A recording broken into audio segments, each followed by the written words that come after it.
자, 오늘은 하나님 말씀 구약 성경으로 돌아갑니다. 신명기서 34장입니다. 신명기서 34장 7절, 8절, 9절 말씀입니다. 찾았으면 같이 합독하도록 하겠습니다. 7절, 8절, 9절입니다. 시작. 모세가 죽을 때 나이 120세였으나 그의 눈이 흐리지 아니하였고 기력이 쇠하지 아니하였더라. 이스라엘 자손이 모압 평지에서 모세를 위하여 애곡하는 기간이 끝나도록 모세를 위하여 30일을 애곡하니라. 모세가 눈의 아들 여호수아에게 안수하였으므로 그에게 지혜의 영이 충만하니 이스라엘 자손이 여호와께서 모세에게 명령하신 대로 여호와의 말을 순종하였더라. 아멘. 따라합니다. 하나님의 종 모세. 오늘은 하나님의 종 모세를 통하여서 하나님이 우리에게 들려주시려고 하는 말씀을 살펴보려고 합니다. 기도해 주시기를 바랍니다. 지난 2021년 7월 18일입니다. 아직 3개월 채 안 된 기간인데 산악인 김홍빈 씨가 네팔에 있는 약 8,074m의 브로드 피크라고 하는 산 정상에 올랐다가 등정을 마치고 하산하던 도중에 해발 7,900m 부근에서 조난 사고를 당한 소식이 전해져서 많은 사람들이 큰 걱정을 했었습니다. 그리고 안타깝게도 약 20일 후인 2021년 금년입니다. 8월 8일에 산악인 장으로 그의 장례가 치러지게 되었습니다. 산악인 김홍빈 씨는 그에 앞서 그의 나이가 아직 20대일 때 미국에 있는 엘라스카의 맥킨리 산 등정에 나섰다가 사고를 만난 적이 있습니다. 그때 헬기로 긴급 구성되어서 앵커러지 병원에 도착하였는데 의사가 온몸이 동상으로 시퍼렇게 변한 김홍빈 씨를 치료하여 살려내기는 하였지만 숫덩이 같이 얼어붙었던 그의 열 손가락을 치료할 수 없어서 끝내 잘라낼 수밖에 없었다고 합니다. 그럼에도 이 김홍빈 씨는 열 손가락이 없는 손으로 그 후에 약 30여 년 동안 8,000m가 넘는 히말라야 산 14곳의 정상을 완등하고요. 거듭 산악인들은 물론이고 장애우들에게 희망을 전하는 산악인으로 살아갔습니다. 그런 그가 끝내 산에서 조난당함으로 자신의 인생을 마감하였다고 하는 안타까운 소식을 우리는 듣게 되었습니다. 그래서 산은 오를 때보다도 언제가 더 위험합니까? 내려올 때가 더 위험합니다. 흔히 인생을 산을 오르고 내리는 등정에 비교할 때가 있습니다. 많은 주의 종들이 목회의 선곡이라고 하는 산 정상을 정복하고 하산하다가 실족을 하였습니다. 아마 지금도 계속해서 실족하고 있을 겁니다. 그러나 본문에 등장하고 있는 하나님의 종 모세는 우리에게 어떻게 성경이 소개하고 있는지 살필 때에 그 말씀을 나누는 우리 모두에게 하나님의 큰 은혜가 임하게 되기를 간절히 소원합니다. 7절 말씀 보겠습니다. 모세가 죽을 때 나이가 얼마였다고요? 120세였으나 그의 눈이 흐리지 아니하였고 기력이 쇠하지 아니하였더라. 자, 이 본문 7절 바로 앞쪽에 있는 1절을 보면 모세는 자신이 죽기 전에 느보산 봉우리 가운데 가장 높은 봉우리인 비스가 산에 올랐다고 기록되어 있습니다. 그리고 그곳에서 하나님께서는 모세에게 약속했던 가나안 땅을 바라볼 수 있도록 은혜를 베풀어 주십니다. 비스가 산에 올랐을 때 모세의 나이는 어느덧 120세가 되었습니다. 성경학자들은 모세의 생애를 다룰 때에 40년씩 끊어서 세 부분으로 구분합니다. 첫 번째 40년은 애굽에서 태어나서 공주의 양아들로 왕자처럼 자랍니다. 당시 세계 최고의 강대국이었던 애굽에서 모세는 궁중 교육을 받으며 문무를 겸비한 최고의 지성인이 되어집니다. 사도행전 7장 22절에 보면 약 1500년 이후에 이 사도행전에 저자였던 누가는 모세에 대해서 이렇게 기록하고 있습니다. 모세는 애굽 사람의 모든 지혜를 배워 그의 말과 하는 일들이 능하더라. 최고의 지성인이 되는 겁니다. 온갖 부귀영화를 누리면서 살 수 있는 특권을 얻었다고 하는 의미입니다. 두 번째 40년은 도망쳐서 미디안 광야에 가 양을 치면서 목자로서 생활을 하게 됩니다. 왕자에 비해서 목자는 아주 인생 바닥의 삶이었습니다. 지독한 고생을 하고 또 고생을 하였습니다. 그리고 세 번째 40년은 이스라엘을 출애굽시키면서 가나안 땅 입국까지 인도하는 아주 뛰어난 지도자로 삶을 살아갑니다. 왕자에서 목자로 그리고 지도자. 참 그의 인생에 세 번의 큰 전환점과 굴곡이 찾아왔던 겁니다. 그리고 이제 모세는 어느덧 120세가 되었습니다. 여러분 생각해 보세요. 사실 120세라고 하면 앞을 잘 못 보든지 몸을 가누기도 힘들어서 가족들이나 주변에 민폐를 끼치기 십상인데도 불구하고 성경은 그에 대해서 이렇게 기록하고 있습니다. 그의 눈이 흐리지 않았고 기력이 쇠하지 아니하였더라. 성도 여러분, 우리 역시 하나님의 은혜와 돌보심으로 건강하게 그리고 장수할 수 있는 축복이 임하게 되기를 간절히 축원합니다. 아니 아멘 안 하시는 분들은 왜 안 하는 거예요? 싫은 거 보죠? 네. 그냥 골골골 하다가 빨리 꼭 하고 돌아가시고 싶은 거예요? 그건 아니겠죠. 장수하실 때 건강하게 행복하게 삶을 살아갈 수 있게 되기를 간절히 축원합니다. 아멘. 자, 오늘 우리가 이 본문을 보면서 생각하는 것은 모세가 평소에 건강 관리를 잘해서 그렇게 120세까지 행복하게 살았던가 하는 거죠. 아닙니다. 그러면 오늘 우리들처럼 약을 잘 챙겨 먹었더니 120세까지 아프지 아니하고 기력이 쇠하지 않고 삶을 살아갔던 겁니까? 아닙니다. 한 가지 방법입니다. 한 가지. 모세가 뭘 받은 거예요? 하나님으로부터 은혜를 받은 거예요. 은혜를 받은 거예요. 그래서 성경에는 그런 말을 자주 하지 않습니까? 나의 나된 것은 하나님의 은혜다. By the grace of God, I am what I am. 하나님의 은혜로 그렇게 사는 거예요. 여러분, 하나님의 은혜를 사모하고 또 사모하는 믿음 생활을 감당하시기를 간절히 기도합니다. 자, 그러면서 저는 본문에서 두 가지 정도 모세의 삶을 통해서 배울 것이 있다고 생각해 보았습니다. 첫 번째, 그 첫 번째 교훈은 뭡니까? 사람은 누구라도 죽음을 피할 수 있다 없다. 죽음은 피할 수 없는 사실이라고 합니다. 출애굽의 영웅이었던 모세는 120세까지도 장수하면서 눈이 흐리지 않고 기력도 쇠하지 않았지만 끝내 세상을 떠나고 말았습니다. 여기에 질문이 있습니다. 사람이 왜 죽는 겁니까? 우리는 흔히 병들어 아파서 죽거나 사고를 만나 죽는 것으로 알고 있지만은 성경은 이렇게 말씀하고 있습니다. 야고보서 1장 15절입니다. 욕심이 잉태한즉 죄를 낳고 죄가 장성한즉 사망을 낳느니라. 죄로 인한 결과가 사망이라고 말하고 있습니다. 그러므로 민수기서 20장 12절과 27장 14절에 의할 것 같으면 가데스의 무리바라고 하는 곳에서 하나님의 뜻과는 달리 화가 무척이나 났던 모세가 자기 앞에 서 있던 반석을 향하여서 들고 있던 지팡이를 내리치면서 물을 내게 함으로 하나님의 거룩함을 나타내지 않고 불순종하고 거역한 적이 있었다는 것을 기록해 놓았습니다. 그 누구보다도 가나안 땅에 들어갈 수 있는 자격이 있는 모세였지만 이 일로 인하여 그는 약속의 땅에 들어가지 못하고 오늘 본문에 있는 것처럼 느보산에서 죽게 되는 결과를 맞이합니다.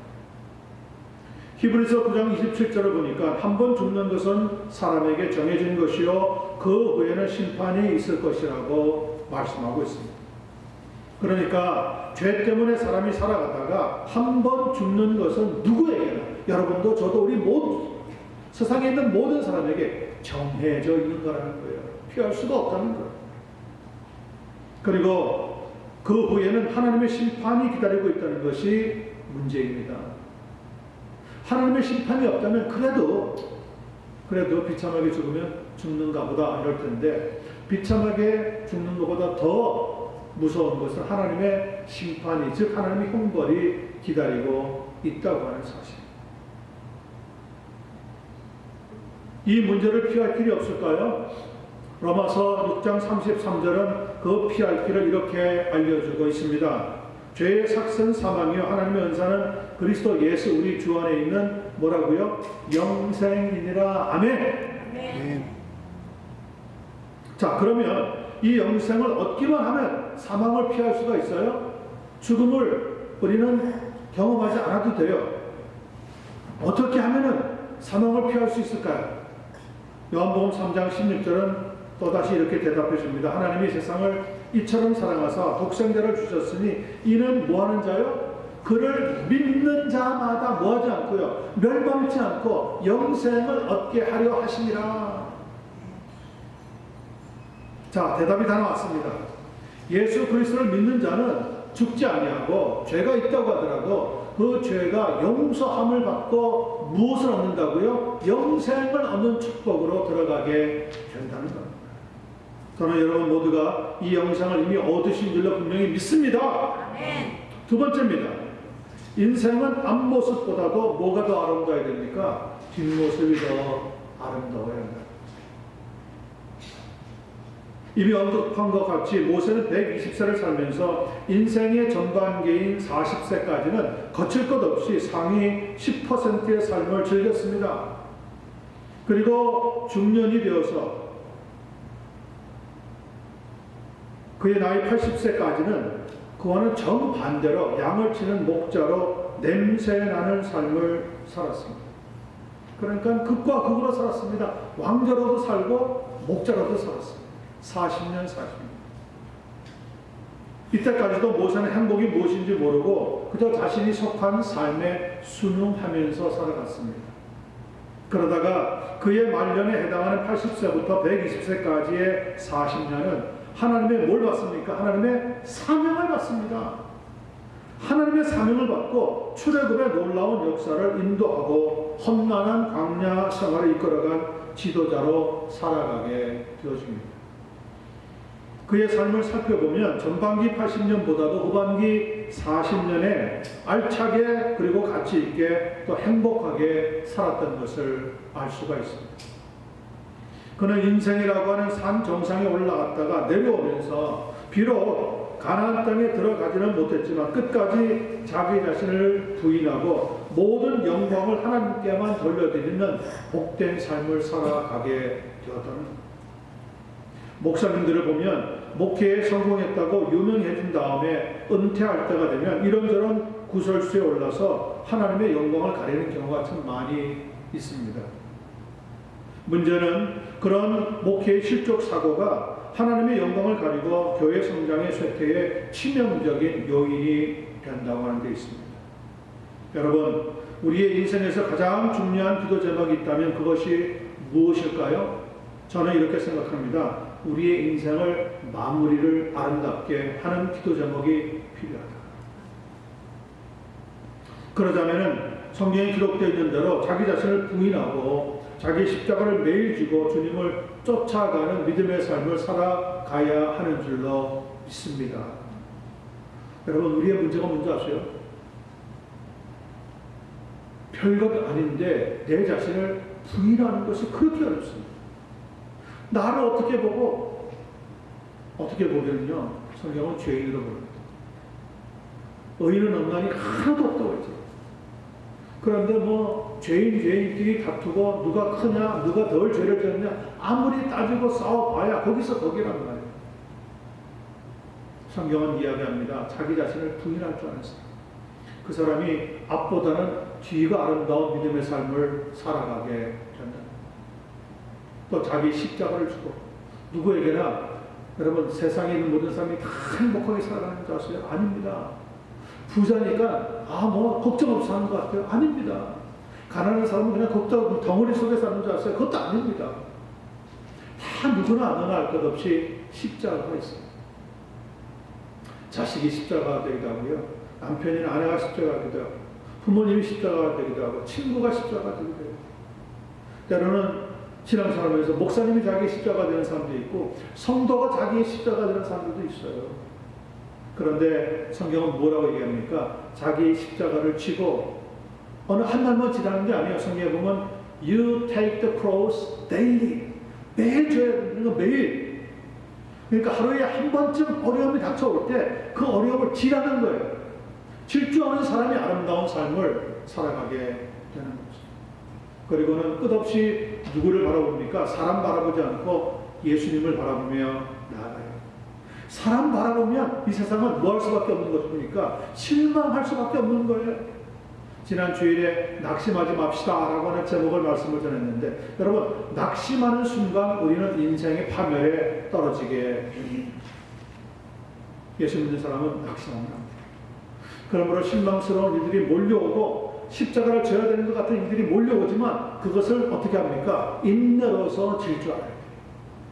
그러면 앞보다는 뒤가 아름다운 믿음의 삶을 살아가게 됩니다. 인생의 마지막 순간이야말로 믿음으로 달려온 우리 삶의 전체를 대표해서 말해주는 것 아니겠습니까? 성도 여러분, 우리 모두는 대부분 인생의 후반부를 달리고 있는 사람들이라고 생각이 되어지는데, 여러분 실족하지 마시고 믿음으로 끝까지 달려가셔서 뒤가 더 아름다운 하나님의 종들 되시기를 예수님의 이름으로 간절히 축원합니다. 두 번째 보겠습니다. 8절입니다. 이스라엘 자손이 모압 평지에서 모세를 위하여 뭐하는 기간입니까? 애곡하는 기간이 끝나도록 모세를 위하여 얼마 동안이나요? 30일을 애곡하니라. 뒷모습이 더 아름다웠던 사람 모세가 떠나갈 때, 그리고 떠날 후에 어떤 일이 있었다고요? 본문에서는 분명히 이렇게 말씀하고 있습니다. 이스라엘 백성들이 슬피 울며 애곡하는 시간을 가졌는데 무려 30일 동안, 즉 한 달 동안 모세가 떠난 것에 대해서 슬퍼하면서 곡을 하면서 시간을 보냈다는 거예요. 여러분, 지금 가나안 땅, 약속의 땅이 바로 눈앞입니다. 빨리 들어가야죠. 이렇게 30일을 끄는 바람에 이스라엘 백성들이 나중에 무슨 때를 만났는지 아세요? 홍수 때를 만나가지고 요단강이 흘러눕혀서 건너갈 수가 없었단 말이에요. 그렇게 중요한 시간에 이스라엘 백성들이 뭐 했다고요? 모세를 위해서 애곡했답니다. 얼마나 많은 이스라엘 백성들의 사랑을 받았는지 이해할 수 있잖아요. 여러분, 우리말에도 그런 말이 있어요. 즐겁고 행복해 보이는 결혼식보다 슬프고 어려워 보이는 어디에 참여하라고요? 장례식에 참여하는 것이 복됩니다. 아니, 결혼하는 사람은 나 아니더라도 축복할 사람이 많아요. 그리고 내가 뭐 특별히 안 해줘도 그들은 두 사람이서 손잡고 행복하게 살아갈 수 있어요. 그런데 누가 위로가 필요합니까? 사랑하는 가족, 사랑하는 친구, 사랑하는 이웃, 사랑하는 성도를 잃어버린 한 사람 한 사람에게는 정말 위로가 필요합니다. 우리 성도라면, 크리스천이라면 그런 곳에 참석해서 같이 기도하고 위로해 줄 수 있어야 됩니다. 이스라엘 백성들은 모세에 대해서 광야 40년 동안 얼마나 줄기차게 원망하고 불평하고 대적하고 힘들게 만들었습니까? 그런데 이제 모세가 120세가 되었어요. 40년 동안 그런 곤욕스러운 시간을 다 지냈습니다. 이제 가나안 땅에 들어가면 마지막 여생을 행복하게 살 수 있는데 하나님이 안 된답니다. 너는 거기서 끝이다. 이제는 이 세상을 떠나라. 자기를 괴롭혔던, 그리고 나서 둘러보니까 자기를 괴롭혔던 광야 1세대가 다 사라지고 없는 거예요. 벌써 다 떠나갔어요.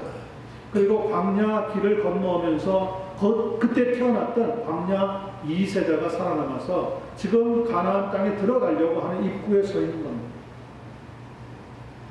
이 광야 2세대는 광야 1세대 자기 부모들이 모세를 향해서 대적하고 원망하고 불평 터뜨리는 것을 보며 자랐던 세대거든요. 그러니 그들의 눈에는 그렇게 모든 어려움을, 고난을 다 참고 견디면서 끝까지 자기 부모들과 자기들을 사랑하고 보듬어주고 보호하고 인도했던 모세라고 하는 사람이 그냥 한 사람이 아닌 거죠. 자기네들의 인생의 좌표인 거예요. 민족의 지도자인 거예요. 모세가 없으면 우리는 정말 아무것도 아니다 라고 생각할 수밖에 없는 위대한 하나님의 종이었단 말이에요. 그런데 모세가 드디어 떠났습니다. 죽음을 피할 길은 없잖아요. 떠났습니다. 하나님 사람도 떠납니다. 그런데 이스라엘 백성들의 그 뒤에 반응을 보세요. 어떻게 했다고요? 30일 동안 모세가 떠난 것을 놓고 애곡하였더라. 얼마나 아름다운 모습입니다. 우리의 만남도 아름다워야 되지만 이별도 아름다워야 합니다. 유명한 말 가운데 회자 정리라고 하는 말이 있습니다.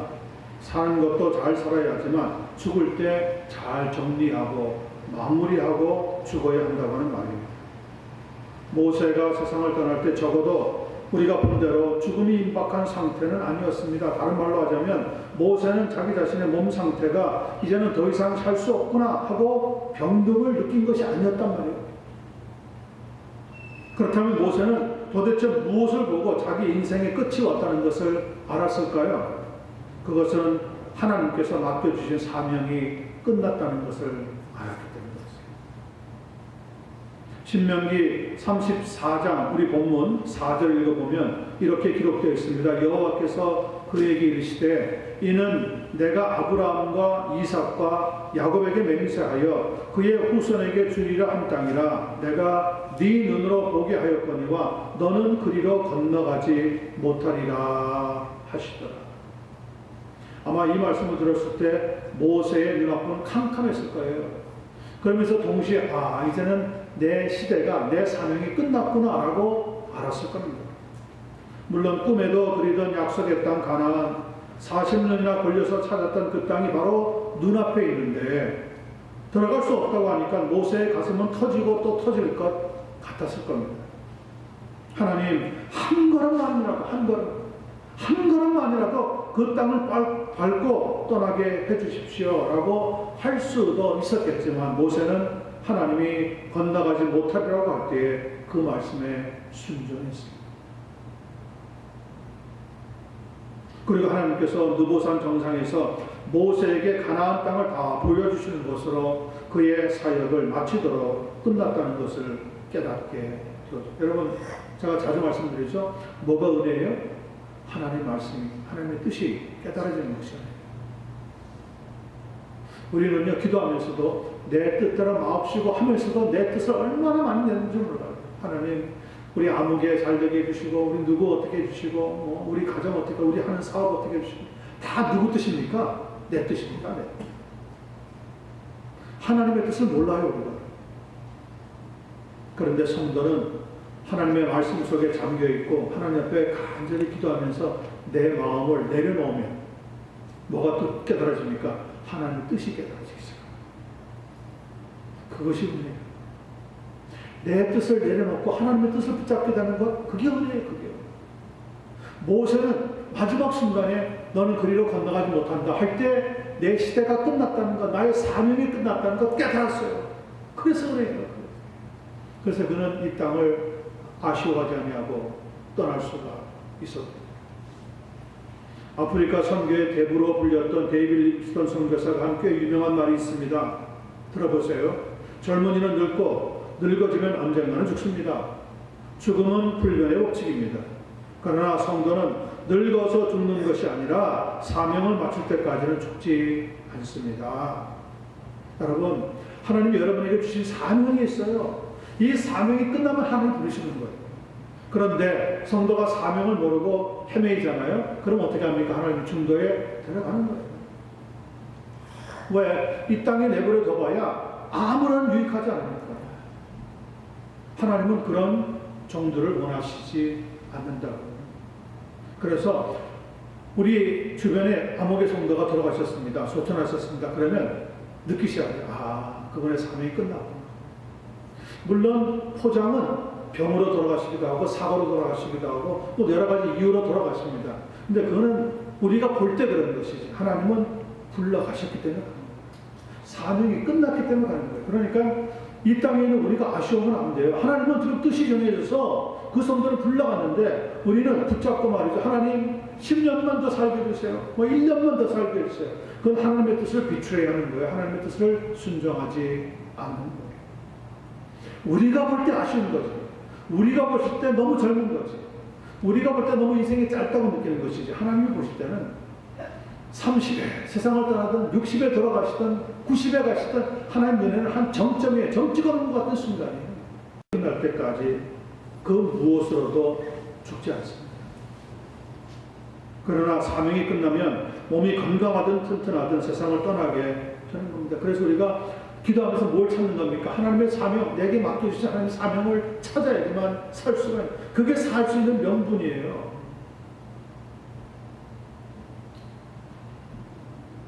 하나님께 원망도 불평도 할 수 있는 상황이었습니다. 모세에게 있어서는. 그러나 그는 전혀 하나님의 뜻에 반항하지 않았습니다.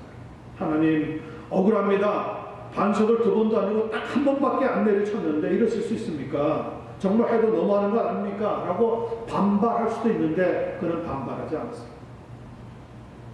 아직 기력이 남아있었기 때문에 자기는 꼭 들어가 보고 싶다고 할 수 있었지만 그래도 고집 피우지 않았습니다. 그는 순종함으로 사명을 마친 겁니다.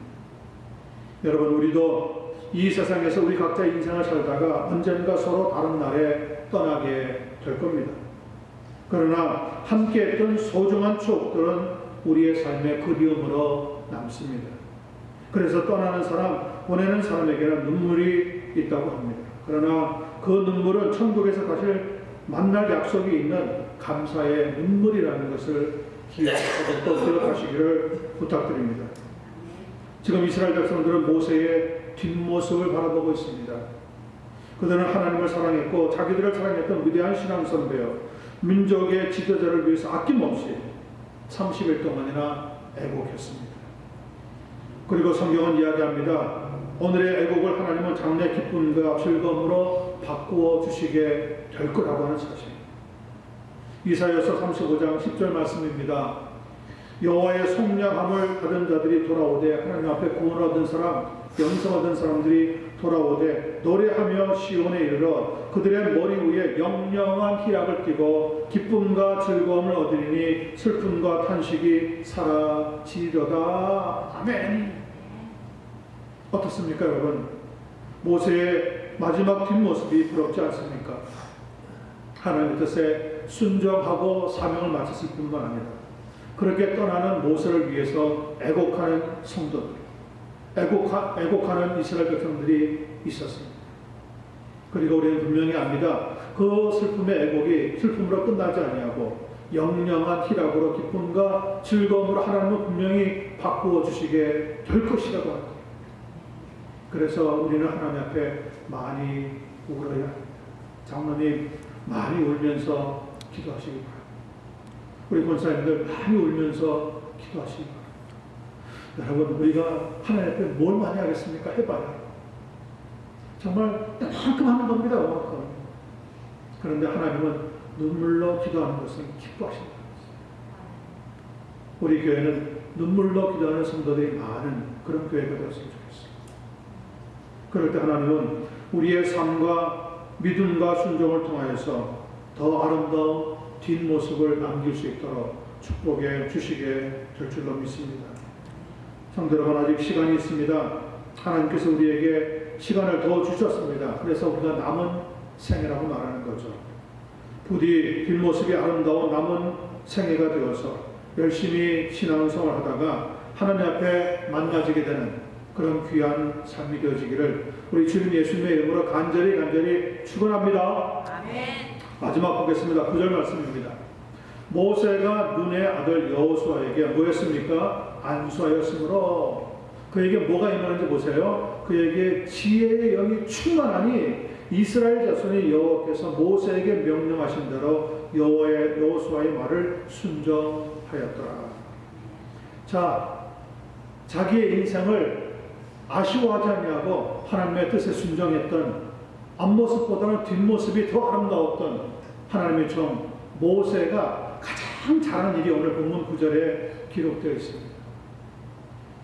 물론 광야 40년을 민족의 지도자로 이끌어가는 것도 중요했지만 그의 후임으로 여호수아에게 그의 리더십을 순조롭게 이양해 주는 것은 더욱 중요한 일이라고 생각이 되어집니다. 교회든 단체든 조직이든 과거든 현재든 여러분 리더들은 어떤 생각을 많이 가지고 있느냐면 내가 아니면 안 된다고 하는 생각을 많이 가지고 있습니다. 그래서 나이 70이 되어도 교회에서 은퇴할 생각을 안 합니다. 성도들이 이야기합니다. 뒤에서 수근수근 대면서 우리 목사님은 언제 은퇴하고 언제 후임자가 오는 거야.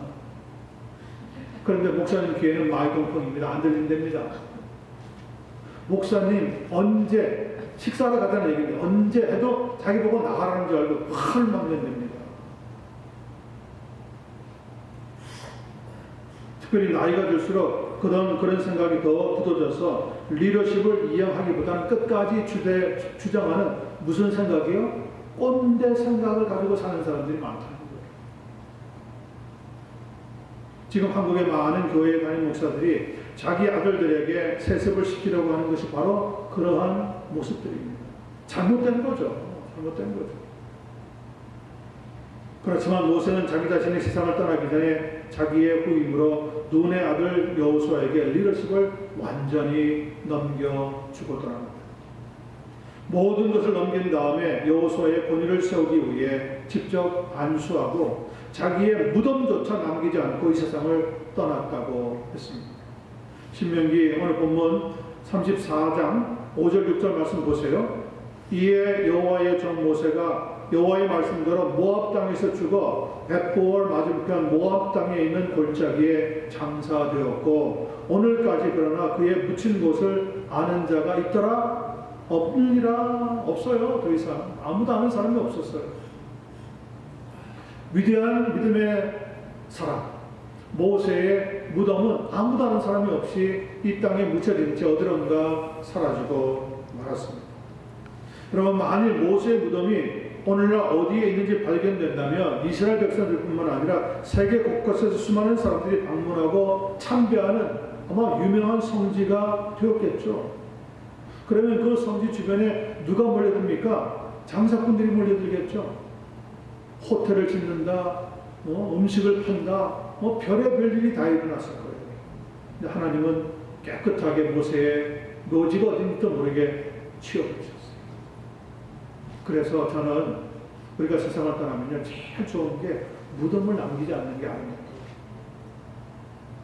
무덤을 남기면요 후세들에게 큰 짐이 됩니다. 깨끗하게 화장하고 없애는 거예요. 산자의 세계에 죽은 자가 들어오면 안 되는 거예요. 깨끗하게 없어집니다. 그래야 남아있는 사람들이 제대로 된 믿음 생활을 감당하게 되는 거죠.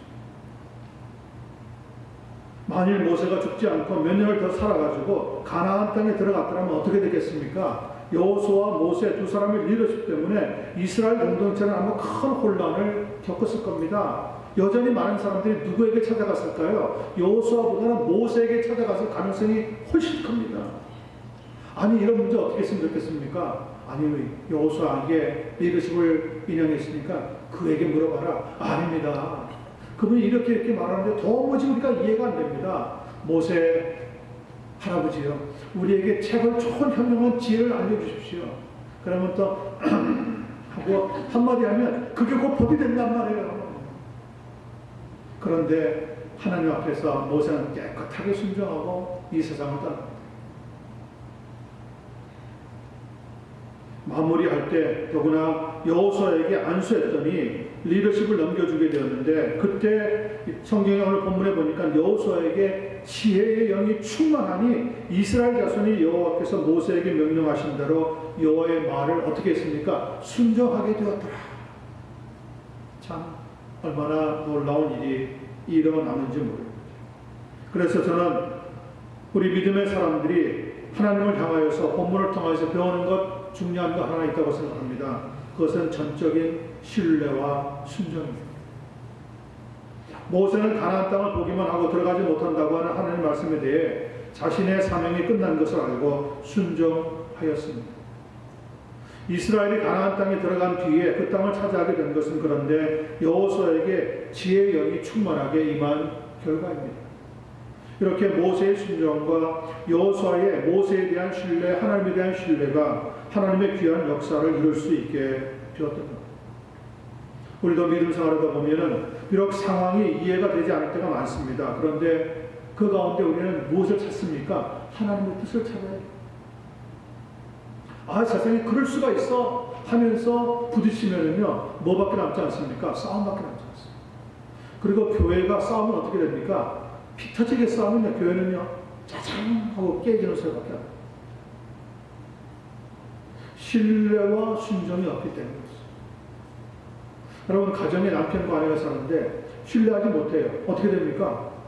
싸우다가 마지막에는 갈라지는 거예요.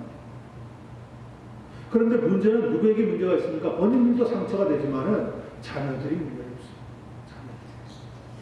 한 가정이 박살나는 것은 간단합니다. 마귀는 너무 잘 알거든요. 가정에 있는 가족들을 살짝 부축해가지고 서로 신뢰하지 못하게 만들면 박살나는 거예요. 믿음의 공동체는 더더욱 그렇습니다. 모세가 조금만 과하게 욕심을 부렸든지 아니면 여호수아가 조금만 과하게 리더십을 나타내려고 작정했더라면 분명히 이스라엘 언약 공동체는 무너졌을 겁니다. 가나안 땅을 차지하기는커녕 쪽박 차고 물러났을 겁니다.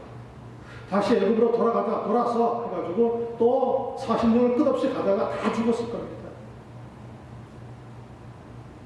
우리는 이해가 가지 않더라도 하나님의 선한 뜻을 신뢰하면서 말씀에 순종하는 것을 배워야 합니다. 왜 우리 삶에 최근래에는 이러한 기적과 승리가 일어나지 않는지 아십니까? 하나님이 무기력해서 그럴까요? 아닙니다. 하나님께서 우리를 골탕 먹이시는 것이 재미있어서 그러실까요? 아닙니다. 사실은 우리가 하나님 말씀에 순종해서 그런 역사가 일어나지 아니하고 우리가 서로를 신뢰하지 못하기 때문에 그런 역사를 만들어내지 못합니다. 남편은 아내는 남편을, 목사는 성도를, 성도는 목사를, 아버지는 자녀들을, 자녀들은 아버지를 서로 신뢰할 때 하나님의 놀라운 축복은 찾아오게 됩니다. 하나님을 향한 전적인 신뢰, 전적인 순종, 바로 이것이 오늘 필요한 믿음의 시대입니다. 사무엘상 15장 22절은 우리에게 이런 말씀으로 권면합니다. 순종이 제사보다 낫고 듣는 것이 수양의 기름보다 나옵니다. 그리고 마지막으로 말씀을 정리하면서 딱 한 가지 더 우리에게 필요한 것이 있습니다. 그것은 무엇입니까? 온유함입니다.